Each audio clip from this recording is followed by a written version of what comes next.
Hello বন্ধুরা, আমি এখন যাচ্ছি এক অসাধারণ ঐতিহাসিক স্থানের খোঁজে। মাদারীপুরের মোস্তফাপুরের এই এলাকাটি ইতিহাসের এক নীরব সাক্ষী। এখানকার স্থানীয়রা এটিকে পর্বত বাগান বলে ডাকে। বাইক রাইড করতে করতে আমি পৌঁছে যাব সেই সুন্দর বাগান বাড়িটিতে।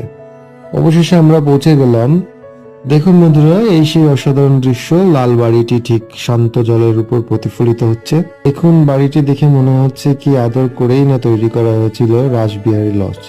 মনে হচ্ছে যেন দুটি বাড়ি, একটি উপরে এবং আরেকটি নিচে। পুকুরের পাশ দিয়ে হাঁটতেই পেলাম সুন্দর একটি শান বাঁধানো ঘাট।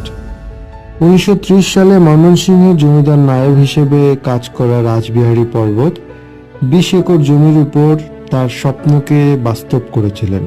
তিনি দেশ বিদেশ থেকে প্রায় 500 প্রজাতির ফল ও ফুলের চারা এনে এই বাগানটি সাজিয়েছিলেন। সত্যি একজন প্রকৃতিপ্রেমী মানুষের অসাধারণ কাজ।